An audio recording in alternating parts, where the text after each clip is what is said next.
Trio.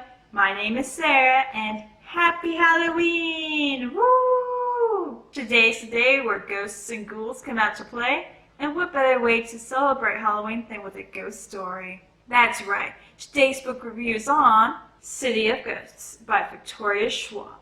Non-spoilers, I give this book a 5 out of 5 stars.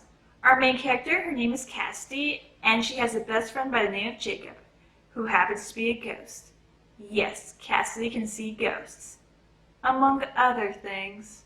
With summer vacation right around the corner, Cassidy has her plans to hit the beach and deal with as little hauntings as possible. The only problem is her parents decide to tell her that they're going to be spending their summer going to the most haunted places in the world for their up-and-coming TV series. With their first stop being in Edinburgh, Scotland, Cassidy and Jacob delve further into the ghost world along with some mysteries. I love this book. Yes, it's a little short, just under 300 pages, but how it was laid out and everything, it made perfect sense, and I loved it nonetheless. Cassidy and Jacob are the best duo. I loved their friendship and how they had each other's backs. The world that Victoria Schwab made, even though it was just in this one city, it basically laid out the rules and everything, and I practically wanted to see what else was in store for them, especially when they go to their next location for, the next episode, because we're visiting haunted places. And that's really as far as I can get into non-spoilers because, again, it was a short book and I can't really give away anything else until spoilers. City of Ghosts by Victoria Schwab. 5 out of 5 stars. Bye, non-spoilers! Spoilers. So as we know, Cassie can see ghosts, but she also has another trick up her sleeve. She can go through what's called a veil. Basically, it's like a ghost's loop as to when they die, so we get different time periods from each ghost. She can go through the veil with Jacob, and when they do, Jacob's a little solid while she is not as much, and every time they do this trip, she has her trusty camera. It's one of those cameras where it's filmed, so yes, she takes pictures of ghosts while they're there, and when she gets back home in the real world, she tries to, see if she caught anything. With school ending and summer starting, Cassidy's already imagining her time at the beach house where there's little to no hauntings as possible. And Jacob, being the ghost that he is, he's practically trying to figure out which comic books he wants Cassidy to pack for him because he's a comic book fan person and he wants his comics. Only problem is when they get home, Cassidy's parents have news for her. So her parents, they're paranormal authors, with her dad being the skeptic yet historian and her mom being the believer and following in the myths. Well, apparently they had, a deal or something for a TV show and it went through, meaning they have to be on the next flight to their first location to film the first episode, which also happens to be called City of Ghosts. Of course, Cassie's not too thrilled about this news because she already had her summer planned. But also Jacob. Jacob is best boy and he needs to be protected. He had all these funny little commentaries because not only can he talk to Cassie, but they can also communicate through mind. And for a ghost, he really doesn't like hauntings very much, especially haunted cities. Because he explains to Cassie it feels cold for him. But either way, they go with her parents to, the first location. Which is a little funny because while Cassie's repacking and everything, Jacob's like, maybe I can get another comic? And she's like, no, I'm cutting you off. He's like, how dare you, you traitor. My other favorite character, we really didn't see much of him, is Grim. He's the family cat and he's best cat and no one shall dare mess with him.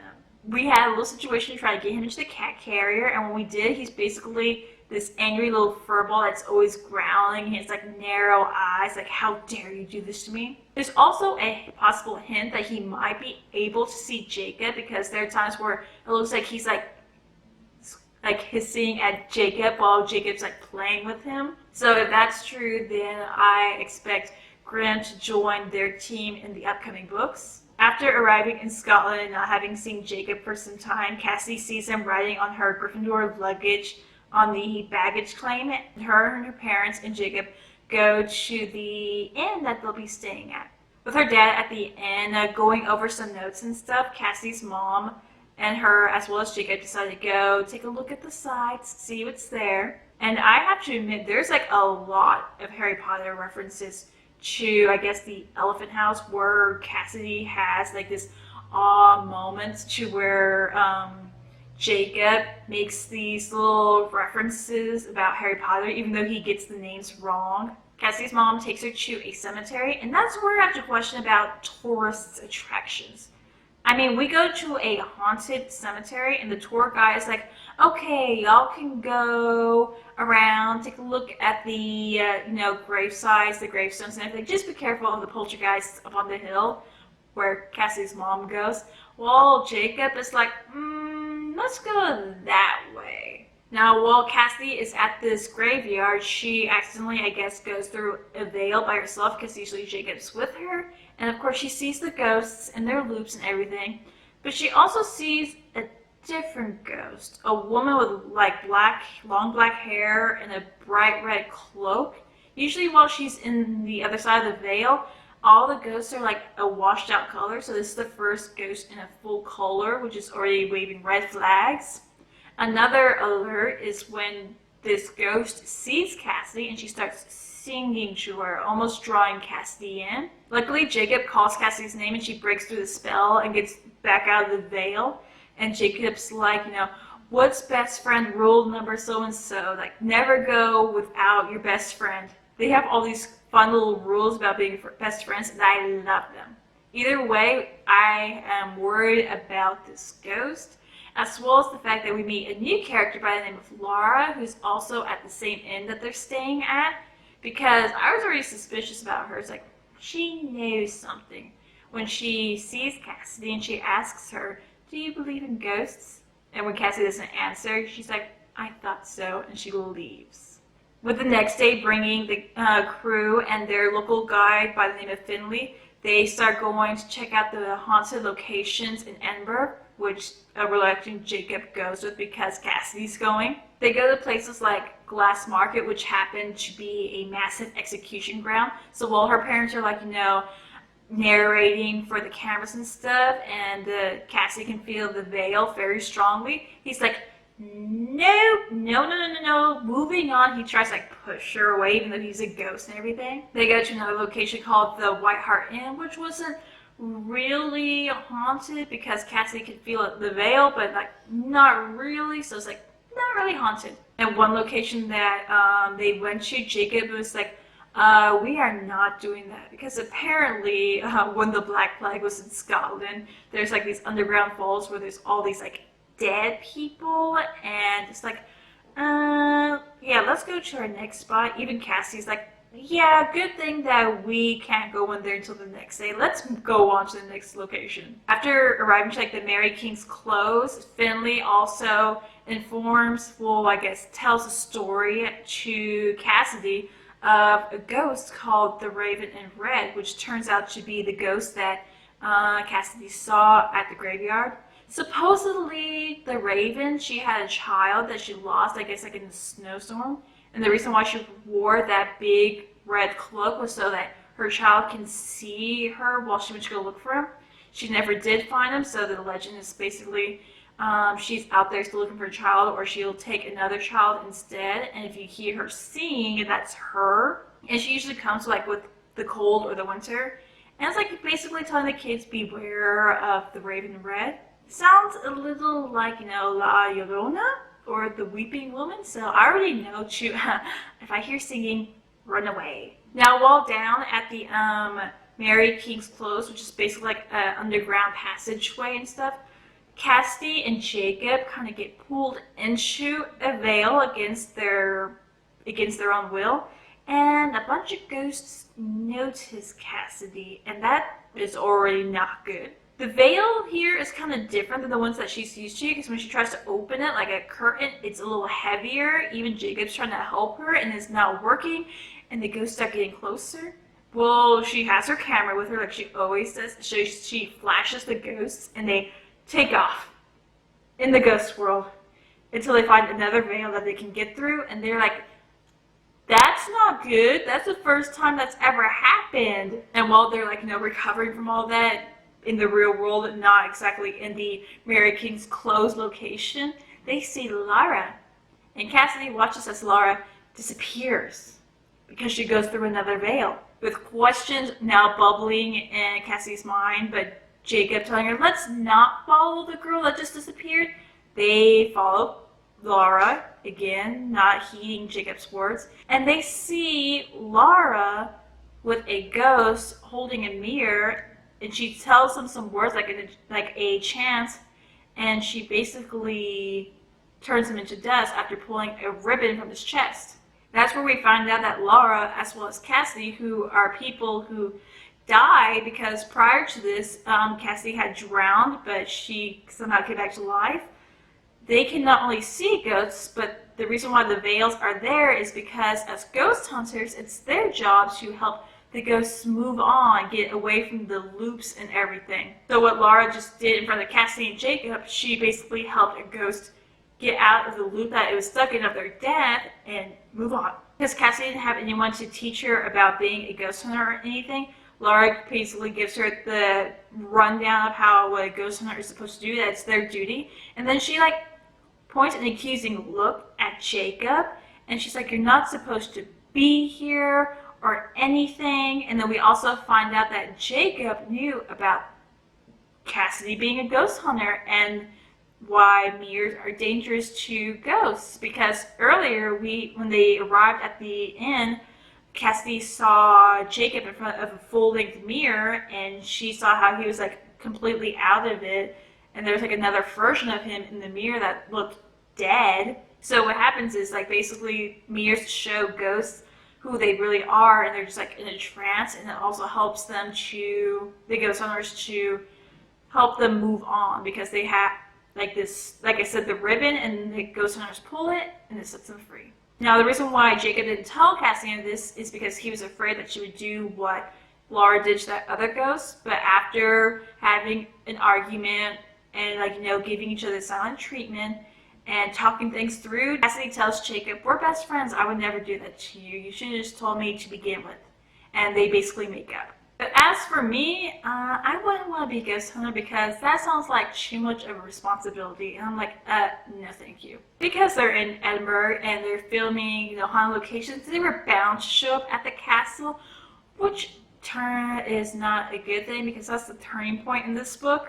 Again, while her parents are filming and everything, Cassidy knows that Jacob gets taken through a veil by a bunch of little children, and she chases after them through the veil. Well, it turns out that these children are under orders of the Raven, and that taking Jacob was a trap. Lara had previously warned Cassidy that because they're ghost hunters and they have this glow in them, that's their life, that dark or evil ghosts will want it so they can come back to life, and that's what the Raven does. She tricks Cassidy and she's coming for Jacob, and then she takes Cassidy's ribbon, her glow, and leaves her in the veil. Then this is where it becomes a race against time, because without her little ribbon, Cassidy so far is trapped in the veil, but the longer she doesn't have her ribbon, the more that she's going to get her own loop, meaning she's going to die. So we need to find Lara. Next scenes is what had me falling in love with this book even more, is because Cassidy and Jacob, unable to get through the veil and knowing that they have to find Lara, they basically run through the ghost world where it's a mix between old and new, because it's multiple loops of when people died. So we get to see every generation, and I was like, whoa, this is so much time traveling in the field, and it's this was really well crafted. And eventually they do find Lara, and when she sees Cassidy in the veil, slowly paling it out, becoming more ghosts, she's like, I just told you an hour ago, and you get your life stolen. I left you for 1 hour, and you go and do this? And Cassie's like, yeah, I get it. Can you help me? We figure out that even though the Raven has Cassidy's little ribbon, she can't exactly use it until she gets her body back, which Finley kindly informed us that her body was in the creepy graveyard full of ghosts. So we have to get it from her before she puts it in her corpse, meaning the Raven will be fully resurrected and Cassie will be stuck in her own little time loop. Well, Cassie sends Laura to go tell her parents that, she's fine and everything after, disappearing from the Mary King's clothes. They're really worried about her. Jacob and Cassie rush to the cemetery, but it happens to be guarded by little soulless children that were victims of the Raven and now follow her every command. It's not fun being chased by soulless little kids, especially when you go through I guess it was called Grass Market, where they held those massive executions. And we also get a moment where all the ghosts look at Cassie and Jacob and they're like, she told us if we help her, we can live by getting you. Yeah, Jacob is right about let's get out of here, meaning we'll get out of the time loop, meaning they won't harm us. So it's a rush around a bunch of ghostly hands where you're like, no, thank you, nope, nope, nope. After making their way back to the graveyard with the creepy ghosts following them, Cassidy with her camera, thank God she still has her camera, flashes them, and they manage to get over the wall into the graveyard, and now they're like, what do we do? Because they're watching the Raven in the ghost world just sitting on the grave with Cassidy's life ribbon in her hand while dirt's flying around, while in the real world, because it's kind of blending now, 2 teenagers are like under her spell, digging the grave while the graveyard gates are locked, and apparently some people are trapped in the church, so that's not good for tourism. Honestly, I would not have thought of this plan. I would just like rushed in or thrown something. But Cassidy has Jacob, distracting the Raven by like, hello, over here. While Cassie slips into the coffin of the Raven. So it's like bones and everywhere. It's like, ooh. The plan is set into motion when the Raven comes back to open the coffin and Cassie grabs for her life ribbon. There's a big tussle and everything, and the Raven is a little bit stronger, but at the end of the day, when they get separated, they both have parts of Cassidy's life ribbon. So I'm guessing you need both of them because the Raven isn't too happy about that. There's another big tussle and fight and everything, while in the real world, the Raven is like apprehended, so she can't move around in the ghost world because Finley shows up with the assistance of Laura. Finley's a believer, okay? So I'm pretty sure it didn't take much to convince him to say, Cassidy's in trouble, she's stuck as a ghost, I need your help. I'm pretty sure he'd been like, okay, I'm coming. But then again, the Raven gets the best of him. In the real world, she knocks him out. She comes fully into the ghost world through the veil. Laura's there, but that doesn't help because the Raven summons all the children to go after her and Jacob, and she goes straight after Cassie. So with Laura trying to fend off the children because her little mirror isn't going to work, and Jacob swinging around with his bats, Cassie's trying to figure a way how to get an upper hand on the Raven, even though she's stronger and everything. And then she remembers that because the Raven broke her camera lens, there's forms of reflection just lying around. So making a dive for the broken pieces and the Raven catching her by the ankle and just like dragging her, she's like, "Whatcha, your reflection!" And the Raven is momentarily stunned by her reflection, and Cassidy reaches into the Raven's chest and pulls out not a ribbon, but a rope containing all of the children's souls that she had stolen.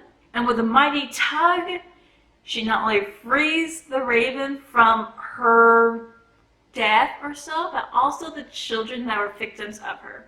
And that is the end of the Raven. Collecting the rest of her life ribbon and having it mend together, Cassidy gets her life back at the nick of time. Her, Jacob, and Laura enter into the world through the veil, and we have a fun moment where we're like, how are we going to explain this? Because we have the cemetery gates locked, people trapped in the church, 2 state teenagers holding shovels with an open grave, a semi-unconscious Finley, and 2 girls covered in dirt, and then the police show up. Talk about memories in Scotland. Now with the filming of Edinburgh completed and getting ready to leave for the next location, Laura gives Cassidy her extra mirror because she's like, you're going to need this and more than your camera. And she warns Cassidy about Jacob, saying, he shouldn't exactly be here. He's getting stronger. That might be a bad thing. But then that camera pans over to Jacob, trying to stalk up on some pigeons and scare him. And she's like, I'll take my chances. And the book ends with Cassidy in the car with her parents and Jacob, and an angry Grim because he's put back in the cat carrier, going to the airport with her going through her photos because she had the photos developed while she was taking sights of the town of Edinburgh, as well as when she was in the Vale because she was flashing sometimes, trying to get away from ghosts.